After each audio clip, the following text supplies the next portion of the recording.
Hello everyone, स्वागत है आप सभी का स्टडी IQ PCS चैनल पर। मेरा नाम है अभिषेक और भारत की खबर में आप सभी का स्वागत करता हूं। इस सीरीज में हम इंडिया के जितने भी इंपॉर्टेंट करंट अफेयर्स रहेंगे उनको डीपली कवर करने वाले हैं, यानी प्रीलिम्स और मेंस के पर्सपेक्टिव से आपके लिए ये टॉपिक्स कैसे इंपॉर्टेंट है इसको डिस्कस किया जाएगा। जो नए टॉपिक्स रहेंगे जो कि एग्जाम में आ सकते हैं उनको कवर किया जाएगा डीपली। चलिए स्टार्ट करते हैं बिना देरी किए हुए। आज जो टॉपिक्स हैं इंपॉर्टेंट वो यहाँ पर इनलिस्टेड हैं। इसी तरीके से सारे सेशंस में आपको यहाँ पर टॉपिक्स मिल जाएंगे। व्हाइट रेवोल्यूशन 2.0 के बारे में बात करने वाले हैं हम लोग। एक नदी है जिसका नाम है हिंडन रिवर, सुना होगा आप लोगों ने, लेकिन क्यों ये न्यूज़ में है इसको आज हम जानने वाले हैं। और तीसरी चीज़ ये है कि ग्लोबल कोकोनट प्रोडक्शन, यानी जो कोकोनट होता है उसके प्रोडक्शन में क्या रैंकिंग है भारत की, इसके बारे में जानने वाले हैं हम लोग। चलिए स्टार्ट करते हैं बिना देरी किए हुए। तो जो पहला टॉपिक है हमारा वो आता है व्हाइट रेवोल्यूशन 2.0। व्हाइट रेवोल्यूशन के बारे में सभी को पता होगा, श्वेत क्रांति कौन लाया था, किस समय लाई गई थी, ये सब चीजें पता है, हम डिस्कस भी करेंगे। लेकिन 2.0 जो है वो है क्या, न्यूज में क्यों है ये? क्योंकि व्हाइट रेवोल्यूशन जो है इसके बारे में हमारे जो PIB है, प्रेस इंफॉर्मेशन ब्यूरो, 18 मार्च 2026 यानी आज की तारीख का ये आर्टिकल है। और आपको इसमें मिलेगा बहुत सारी इंपॉर्टेंट चीजें जो आपके एग्जाम के लिए इंपॉर्टेंट है। देखिए, एग्जाम से पहले ऐसी चीजें बहुत सारी आती रहेंगी जो कि पूछ सकते हैं, चाहे वो प्रीलिम्स में पूछ लें चाहे वो मेंस में पूछ लें, तो नोट्स बनाते चलेगा साथ साथ यहाँ पर। तो व्हाइट रेवोल्यूशन जो है 2.0 वो कौन सी मिनिस्ट्री लाई थी? तो 19 सितंबर 2024 को इसको लॉन्च किया गया था, स्टार्ट किया गया था। लॉन्च किसने किया था, कौन सी मिनिस्ट्री थी यहाँ पर? तो आपको मिलेगा यहाँ पर सहकारिता मंत्रालय यानी ministry of cooperation and ministry of fisheries animal husbandry and dairying. यहाँ पे लिखा हुआ है ministry of fisheries animal husbandry and dairying. ये जो मिनिस्ट्री हैं ये इन्वॉल्व रही हैं इस व्हाइट रेवोल्यूशन 2.0 को स्टार्ट करने में, लॉन्च करने में। ठीक है, ये चीज क्लियर हो गई। अब इसमें क्या क्या चीजें नई निकल के सामने आती हैं वो, अब ये पॉइंट्स बहुत इंपॉर्टेंट है कि ऑब्जेक्टिव्स क्या रहे हैं इस व्हाइट रेवोल्यूशन के। ठीक है, ऑब्जेक्टिव्स जो इस व्हाइट रेवोल्यूशन के रहे हैं वो ये हैं कि सबसे पहले to promote the cooperative model in the panchayat, यानी जितनी भी बची हुई पंचायत हैं जहां पर कोऑपरेटिव मॉडल को प्रमोट नहीं किया गया है, जो हमारा सहकारिता और जो कोऑपरेटिव मॉडल होता है पंचायतों में उसे नहीं लगाया गया था अब तक, फिर लागू नहीं हुआ था, वहां पर इसको लागू किया जाना है। अगला पॉइंट है एनहांस्ड द मार्केट एक्सेस, क्योंकि लोग जितने भी वहाँ पे किसान हैं अगर वो इन्वॉल्व होंगे, अगर वो जुड़ेंगे एक साथ कोऑपरेटिव में, तो उन्हें मार्केट भी मिलना चाहिए। अगर उनके पास में कोई प्रोडक्ट है, हो सकता है कि वो मिल्क हो सकता है कोई और भी चीज़ हो, तो उसके लिए क्या है कि उनके पास में एक मार्केट होना चाहिए, बाजार होना चाहिए। अगर बाजार रहेगा तो वो बेच पाएंगे अपने उस सामान को और उनकी आय में वृद्धि हो पाएगी। तो ये इसका एक ऑब्जेक्टिव है। रोजगार पैदा करना, ये भी इसका एक ऑब्जेक्टिव है। समझ गए होंगे आप लोग कि रोजगार कैसे पैदा होगा। अगला पॉइंट है प्रमोट्स वुमेन एम्पावरमेंट, क्योंकि हमने देखा है कि जितने भी कोऑपरेटिव होते हैं, जितने भी सहकारिता वाले जितने भी ये कार्यक्रम होते हैं उसमें महिलाओं की भागीदारी अच्छी खासी रहती है, तो वो इन्वॉल्वमेंट हो पाएगा। पुरुष तो अपना आय के साधन उनके हैं ही, लेकिन साथ साथ महिलाएं भी अगर इसमें इन्वॉल्व होती हैं तो आय के साधन और भी बढ़ जाते हैं, तो जो एक घरेलू आय होती है टोटल वो बढ़ जाती है। Increase milk production by 50% over the next 5 year, यानी अगले 5 सालों तक जो दुग्ध उत्पादन है उसे 50% रेस करना, ये इसका एक उद्देश्य था। यानी जो ये 2024 में लाई गई थी, हमारी यहाँ पे लिखा भी है 2024 में लाई गई थी, तो उसका उद्देश्य 50% मिल्क प्रोडक्शन को बढ़ाना था। अगला पॉइंट आता है formation of 75,000 new dairy cooperative societies. ये बहुत बड़ा नंबर है, 75,000 नई डेयरी कोऑपरेटिव सोसाइटी बनाना, ये बहुत बड़ा नंबर है। और किस राज्य में सबसे ज्यादा कोऑपरेटिव बनने का उद्देश्य रखा गया था? तो करीबन करीबन 10,200 के आसपास वो नंबर यूपी में मिलता है। ठीक है, इस चीज को याद रखिएगा। चलिए, ये ऑब्जेक्टिव्स यहाँ पे आपको मिल जाते हैं व्हाइट रेवोल्यूशन 2.0 के। लेकिन और भी कुछ चीजें समझ में आती हैं इसमें, वो ये है कि India has been world's largest producer of milk from 1998, यानी 1998 से भारत दुनिया का सबसे बड़ा दूध का प्रोड्यूसर रहा है, यानी दुग्ध उत्पादन में सबसे अव्वल रहा है। और अभी दुनिया भर में जो दूध का प्रोडक्शन होता है, मिल्क का करीबन जो प्रोडक्शन हो रहा होता है, उसमें 25% की जो भागीदारी है वो किसकी है? इंडिया की है। बहुत बड़ा नंबर है ये। तो ये डेटा निकल के आता है हमारे आज के इस PIB के आर्टिकल से। अगला पॉइंट यहाँ पे आता है कि कौन सी स्कीम भारत जो है वो चला रहा है। तो इस समय पे जो भारत सरकार द्वारा स्कीम चलाई गई है उसका नाम है राष्ट्रीय गोकुल मिशन। इस चीज को हो सकता है कि चीजें एग्जाम में, प्रीलिम्स एग्जामिनेशन में पूछ लिया जाए। राष्ट्रीय गोकुल मिशन जो है उसको इंप्लीमेंट किया गया है DAHD के द्वारा, यानी department of animal husbandry and dairying. इसका फुल फॉर्म है department of animal husbandry and dairying. इसके द्वारा इस स्कीम को स्टार्ट किया गया है, राष्ट्रीय गोकुल मिशन को। और कब से स्टार्ट किया गया है? 2014, दिसंबर 2014 से। वही समय जब हमारे मोदी जी आए थे, जिस साल प्रधानमंत्री बन के, उस समय से चल रही है। और इसमें होता क्या है? इसमें इस स्कीम के अंतर्गत होता है सेक्स सॉर्टेड सीमन और आईवीएफ टेक्नोलॉजीज का यूज किया जाता है। इन विट्रो फर्टिलाइजेशन जो टेक्नोलॉजी होती है, ऐसी जो नई तकनीकें हैं, इनका उपयोग करके जो जीन है उसमें इम्प्रूवमेंट किया जाए, और जो ऐसी गाय है, गायों का जो जीन होता है उसमें इम्प्रूव किया जाए। यानी हम जो अधिक उत्पादन करने वाली, अधिक दुग्ध उत्पादन करने वाली जो मवेशी होते हैं, गाय होती हैं और भैंस होती हैं, उनका प्रोडक्शन जो, उनका जो संख्या है वो बढ़े। ये एक मेन पर्पस इसमें रहा है, improve productivity of the cattle and the buffaloes. इसको करने के लिए ये जो टेक्निक्स का उपयोग किया जाता है। ये क्या हो जाता है? ये हमारे इंपॉर्टेंट फैक्ट्स हमें मिल पाते हैं इस मिल्क जो हमारी प्रोडक्शन के लिए स्कीम लाई गई है, व्हाइट रेवोल्यूशन 2.0। ठीक है, अब देखते हैं कि व्हाइट रेवोल्यूशन जो है, इसमें और क्या क्या चीजें रहती हैं राष्ट्रीय गोकुल मिशन में। Now RGM is implemented for development and conservation of indigenous breeds. यानी हमारे जो भारत की अपनी जो एक देसी नस्लें हैं, देसी नस्ल के कैटल हैं, देसी नस्ल की जो भैंसें होती हैं, तो उनका जो विकास और संरक्षण किया जा सके। गोजातीय आबादी के जेनेटिक अपग्रेडेशन, यानी जो जैसे मैंने बताया अभी इन विट्रो फर्टिलाइजेशन का उपयोग किया जाता है। ठीक है, और सेक्स सॉर्टेड जो सीमन है, इसका उपयोग करके हम बेटर जीन वाली जो मवेशी होते हैं उनका जन्म हो पाएगा। और गोजातीय पशुओं के दूध उत्पादन और प्रोडक्टिविटी को बढ़ाने के लिए ये जो उद्देश्य है इसका पूरत कर रहा है। यानी जो हमारा राष्ट्रीय गोकुल मिशन है वो काम कर रहा है। ठीक है, अब यहाँ पे दो चीजें यहाँ पर स्टेटमेंट लिखे हैं, एक लिखा है उत्पादन और एक लिखा है प्रोडक्टिविटी, यानी उत्पादकता। यहाँ पे हिंदी में लिखा जाना चाहिए था उत्पादकता। इन दोनों में डिफरेंस है। ठीक है, कमेंट बॉक्स में जरूर बताइए कि इनमें डिफरेंस क्या होता है, उत्पादन और उत्पादकता में क्या डिफरेंस होता है। ठीक है, कमेंट बॉक्स में जरूर बताइएगा। तो ये हो गया व्हाइट रेवोल्यूशन 2.0 के बारे में। लेकिन व्हाइट रेवोल्यूशन जो है वो लाई कब गई थी, किसके द्वारा लाई गई थी? वो लाई गई थी श्री कुरियन जी के द्वारा, वर्गीसी कुरियन इनका नाम है, इनके द्वारा लाई गई थी। और इनका जन्म होता है इनका जन्म हुआ था 26 नवंबर को। 26 नवंबर डेट ये है। तो 26 नवंबर को ही हम लोग इसीलिए मनाते हैं national milk day. National milk day मनाया जाता है व्हाइट रेवोल्यूशन जो है को ऑनर करने के लिए।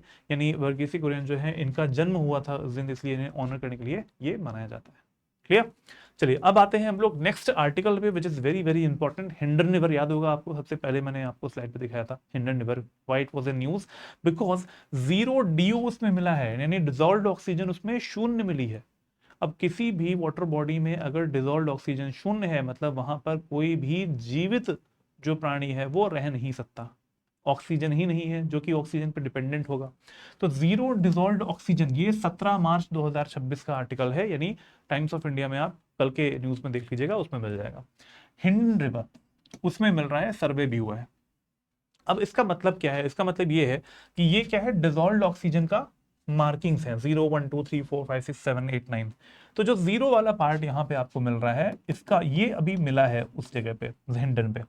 तो ये एक क्रिटिकल कंडीशन है and it may kill all the fishes as well as the aquatic animals. जितने भी जलीय जीव हैं उनको मार सकता है, मछलियां उसमें जीवित नहीं रह सकती हैं। और ऐसा होता भी है, अगर आप कभी भी जाते हैं वहां पर तो आपको मछलियों की जो बॉडीज होती हैं, मछलियां जो होती हैं वो पड़ी हुई तैरती रहती हैं, और वो उनके मृत जो मछलियां हैं वही आपको उसमें तैरती हुई मिलेंगी। ये बहुत ही एक कंसर्न वाली चीज है कि हिंडन रिवर जो कि बहुत ही अच्छी रिवर होती है, जब ये उत्तराखंड से निकल रही होती है, उत्तराखंड के पास से, सहारनपुर के पास से निकल रही होती है, और उसके बाद जैसे ही वो इंडस्ट्रियल एरियाज में एंटर करती है, उसमें इतना दूषित पानी आता है, इतना दूषित पानी आता है कि उसमें ऑक्सीजन पूरी तरीके से समाप्त हो जाती है। चलिए, इस प्रकार का आपको हिंडन रिवर का जो क्षेत्र है वो मिलेगा। आपने देखा होगा ऐसे न्यूज के आर्टिकल्स में कूड़ा पड़ा रहता है, धार्मिक रूप से जो चीजें की जाती हैं इसमें, उसका जो कूड़ा होता है वो भी पड़ा रहता है इसमें। वो स्टेबल रहता है and it makes the river dead, यानी इस नदी को वो मृत नदी बना देता है। पूरे से पूरा छाया रहती है चीजें, और ये नदी है, ये कोई ऐसा एरिया नहीं है जो कि जहाँ पे पानी भरा हो। ये एक नदी है और यहाँ से ये मृत नदी कहलाती है। इसके बारे में जो स्टेटमेंट आया है सर्वे के अकॉर्डिंग वो ये आया है कि शुरुआती जो टेस्ट हुए हैं सर्वे से, इससे पता चलता है कि कई जगहों पर घोली हुई ऑक्सीजन यानी जो डिजॉल्व्ड ऑक्सीजन होती है इसका लेवल 0 है, शून्य है, जिससे ये पता चलता है कि वो जीवों के लिए हैबिटेबल नहीं है, रहने लायक नहीं है, अनइनहैबिटेबल है, जीवित कोई भी प्राणी उसमें रह नहीं सकता है। हिंड नदी के बारे में कुछ चीजें जान लेते हैं। किस नदी की ये सहायक नदी है?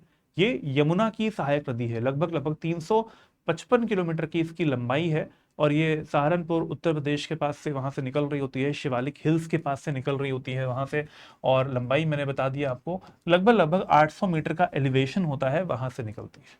किस प्रदेश में यानी कौन से प्रदेशों में या फिर राज्यों से होके जाती है? उत्तर प्रदेश से निकल रही होती है और ये जो हरियाणा वाला पार्ट है वहां से भी प्रवाहित होती है। उसके बाद में नोएडा के पास में बागपत है, गाजियाबाद है, नोएडा है, वहां पर जाके ये मिल जाती है, यमुना से जाके मिल जाती है। ठीक है, ये बात हो गई इसके बारे में। ये यमुना की एक ट्रिब्यूटरी है, ये ध्यान रखिएगा। अब आते हैं हम लोग इस रिवर के बारे में जानते हैं कि ये जो रिवर है हिंडन रिवर, ये कंप्लीटली रेनफेड है, यानी वर्षा आधारित ये नदी होती है, रेनफॉल डिपेंडेंट होती है और पूरी तरीके से बारिश से भरती है और मानसून के इस मौसम में पानी का बहाव इसमें काफी बढ़ जाता है। बात ये आती है कि इसमें दूषित जो पानी है वो आता कहाँ से है? तो देखो, शहरी अपशिष्ट जो होता है, यानी जो हमारा अर्बन वेस्ट होता है, शहरी अपशिष्ट, वो, इसके अलावा जो एग्रीकल्चरल वेस्ट होता है यानी खेती से जो अपशिष्ट पदार्थ निकल रहे होते हैं वो, इसके अलावा जो इंडस्ट्रियल यानी जो हमारे उद्योगों से जो कचरा निकल रहा होता है वो भी इसको क्या बना देता है? अनइनहैबिटेबल बना देता है, क्योंकि बिना ट्रीट किए हुए यानी अनट्रीटेड वाटर जो होता है, अगर इसमें डायरेक्टली मिल जाएगा, अनट्रीटेड वाटर जैसे ही इसमें मिल जाता है वैसे ही यहाँ पर वो जो नदी है काफी ज्यादा प्रदूषित हो जाती है, दूषित हो जाती है और यहाँ पर मछलियों का मरना स्टार्ट हो जाता है। 2015 के समय में, यानी सोचिए आज से करीबन 11 साल पहले 2015 में सेंट्रल पोल्यूशन कंट्रोल बोर्ड के द्वारा, यानी केंद्रीय जो प्रदूषण नियंत्रण बोर्ड है उसके द्वारा इसे डेड रिवर घोषित कर दिया गया था। 2015 में सीपीसीबी के द्वारा हिंडन रिवर को ऐसा इसको घोषित किया गया था। बहुत बड़ी बात। और 11 साल हो चुके हैं, अब तक स्थिति सही नहीं हुई है। हमें लगता है कि आगे भी स्थिति ऐसी ही रहने वाली है। नदी इंपॉर्टेंट है, ज्योग्राफी का पार्ट है, इसलिए मैं थोड़ा सा ज्यादा इसको कवर कर रहा हूँ। चलिए आगे बढ़ते हैं और जो अगला आर्टिकल आता है हमारा वो आता है ग्लोबल कोकोनट की जो प्रोडक्शन है उसमें रैंकिंग इंडिया की क्या है। तो India leads this ranking, India leads global coconut production. ये भी हमारे प्रेस इंफॉर्मेशन ब्यूरो पीआईबी का ही आर्टिकल है और ये भी हमारा रीसेंट यानी आज का ही आर्टिकल है। Ministry of agriculture and farmers welfare की वेबसाइट पर आपको इसके बारे में इंफॉर्मेशन मिल जाएगी। गवर्नमेंट ने अनाउंस किया है coconut promotion scheme also in the union budget 2026-27। अगर केंद्रीय बजट के बारे में आपको पढ़ना है थोड़ा सा भी, तो उसमें आप थोड़ा पढ़ेंगे तो आपको इस स्कीम के बारे में इंफॉर्मेशन मिल जाएगी। आपको पता है ऐसे क्वेश्चंस आते हैं एग्जाम में, प्रीलिम्स में और मेंस में चीजें बन जाती हैं। एग्रीकल्चर से जुड़ा हुआ टॉपिक ही है और डाइवर्सिटी है, इसमें विविधता मिलती है कि आप प्रोडक्शन किस चीज का कर रहे हैं। आप सामान्य खाद्यान्न फसलों का प्रोडक्शन नहीं कर रहे हैं, आप यहाँ पर कोकोनट का प्रोडक्शन कर रहे हैं, उत्पादन कर रहे हैं। और ये एक ऐसा व्यवसाय होता है, ऐसा आपका आय का साधन हो सकता है जो कि बहुत ही विविध है खाद्यान्न फसलों से। आइए जानते हैं इसके बारे में। India is world's largest producer of coconut, contributing to 30.37% of the global coconut production. It is a very high number. पूरी दुनिया में 30.37% जो कोकोनट का प्रोडक्शन हो रहा है वो इंडिया से हो रहा है। सोचिए कितनी बड़ी बात है, कितनी बड़ी बात है। द कोकोनट प्रोड्यूसर्स अराउंड, जो कंट्री है वो प्रोडक्शन कर रहा होता है लगभग 21,373.62 मिलियन कोकोनट्स को पर ईयर, एक साल में प्रोडक्शन करते हैं। सोचिए कितनी बड़ी बात है, मतलब इतना प्रोडक्शन कर रहे हैं, इतना प्रोडक्शन कर रहे हैं। और सोचिए आप अगर बाहर कोकोनट वाटर अगर पीने भी जाते हैं तो अच्छा खासा 60, 70, 80 रुपए के आसपास का एक मिलता है। तो यहाँ पर अगर इस चीज को इम्प्लीमेंट किया जाएगा, क्योंकि ये सोचा गया है और इस चीज को सोच के हमारे इस बजट में इंक्लूड भी किया गया है, यहाँ पे देखो लिखा भी हुआ है, बजट में इंक्लूड किया गया है कि कोकोनट को प्रमोट किया जाएगा। और क्यों प्रमोट किया जाएगा आइए जानते हैं उसके बारे में अब। तो कंट्री प्रोड्यूसर्स इतने नट्स, ये याद करने की जरूरत नहीं है, but you can just remember the number. ये है नंबर, इसको परसेंटेज भी याद कर सकते हैं कि पूरे विश्व में ग्लोबल कोकोनट प्रोडक्शन का कितना प्रतिशत इंडिया से होता है। आइए अगला स्टेटमेंट है कि globally coconut cultivation covers around इतना। सोचिए अब यहाँ पर कितने क्षेत्रफल में वो कोकोनट के नंबर की बात हमने पहले कर ली थी, टोटल कोकोनट प्रोडक्शन कितना प्रतिशत है वो भी देख लिया हमने। अब कितने क्षेत्रफल में प्रोडक्शन होता है कोकोनट का पूरी दुनिया के जो कोकोनट प्रोडक्शन एरिया है उसमें, दैट इज 17.49%, 48% के आसपास का हमारा बनता है। यानी इंडिया में कितने एरिया में होता है, 2165.20 थाउजेंड हेक्टेयर पे होता है इंडिया में प्रोडक्शन, और विश्व में कितना होता है, लगभग 12,390 हेक्टेयर्स में होता है। अगर आप इसका प्रतिशत निकालेंगे तो लगभग लगभग 17.5% के आसपास का जो क्षेत्रफल है वो सिर्फ इंडिया में ही है, और वही बनाता है इंडिया को अव्वल कोकोनट के प्रोडक्शन में। अगला स्टेटमेंट देखिए, भारत सरकार ने 2026-27 में नारियल प्रमोशन स्कीम की घोषणा की है, जिसका मकसद प्रोडक्शन और प्रोडक्टिविटी को बढ़ाना है। अगेन आप देखेंगे कि यहां पर दो वर्ड यही आ जाते हैं, what is production and what is productivity, यानी उत्पादन क्या होता है और उत्पादकता क्या होती है। उत्पादन जो है यहां पर क्वांटिटी में लिया जाता है, नंबर में लिया जाता है, लेकिन उत्पादकता जो होती है वो वहां की भूमि पर डिपेंड कर रही होती है, कितने क्षेत्रफल में, कितने हेक्टेयर वाले एरिया में कितने ज्यादा कोकोनट्स जो है प्रोडक्शन उनका हो पाएगा, नंबर्स वो ज्यादा इंपॉर्टेंट है, और दोनों को बढ़ाना है। इस बजट का उद्देश्य, बजट में जो स्कीम लाई गई है कोकोनट प्रमोशन स्कीम, उसका उद्देश्य दोनों को बढ़ाना है, प्रोडक्शन भी और प्रोडक्टिविटी भी। चलिए इस कोकोनट प्रमोशन स्कीम के बारे में थोड़ा जान लेते हैं। ये क्या करने वाली है, पुराने जो पेड़ हैं, बेकार पेड़ हैं, अब उनसे उतना ज्यादा प्रोडक्शन नहीं होता है, उनमें उसका जो पेड़ पौधे हैं उनको हटा दिया जाए, पुराने वाले जो पेड़ पौधे हैं उत्पादकता कम है जिनकी, उन पेड़ पौधों को हटा के नए पेड़ों को लगाया जाए, नए सैपलिंग्स जो है उनको लगाया जाए, जिससे कि प्रमोशन जो है उनका, जिससे प्रोडक्शन जो है उसका आराम से बढ़ पाएगा। नारियल, काजू और कोको की ज्यादा कीमत वाली खेती के लिए 350 करोड़ रुपए इस बजट में मेंशन किया गया है कि दिए जाएंगे। 350 करोड़ रुपए प्रमोशन के लिए बहुत अच्छा अमाउंट है, और यहां पर कोकोनट को ज्यादा जो वेटेज है वो मिलने वाला है। खेती की बेहतर तकनीकें, बेहतर सिंचाई और न्यूट्रिएंट मैनेजमेंट, यानी जो खनिज होते हैं, खनिज जो मिलने वाले होते हैं कोकोनट के जो पेड़ पौधे होते हैं उनको, उनके मैनेजमेंट के लिए कि क्या मिलना चाहिए, इसके लिए साइंटिफिक जो इंटरवेंशन है वो भी इसमें किया जाएगा। तो ये सब चीजें हमारे इस बजट में मेंशन किया गया है under this coconut promotion scheme. बहुत बड़ी बात है, क्योंकि वो किसान जो कि इन कोकोनट पे डिपेंडेंट हैं और यहाँ के पेड़ों पे डिपेंडेंट हैं, उनके लिए कोई स्कीम लाई गई है, ये एक अच्छा एक इनिशिएटिव है केंद्र सरकार की तरफ से हमारे यूनियन बजट में। तो ये तीन चीजें हमने यहाँ पे देखी कोकोनट प्रमोशन स्कीम के बारे में, बहुत ही इंपॉर्टेंट पॉइंट्स हैं। चलो आज के लिए इतना ही रखते हैं। तीन जो न्यूज़ हैं हमने भारत की खबर में देखी हैं, ऐसी ही न्यूज़ आपको और भी आगे मिलती रहेंगी।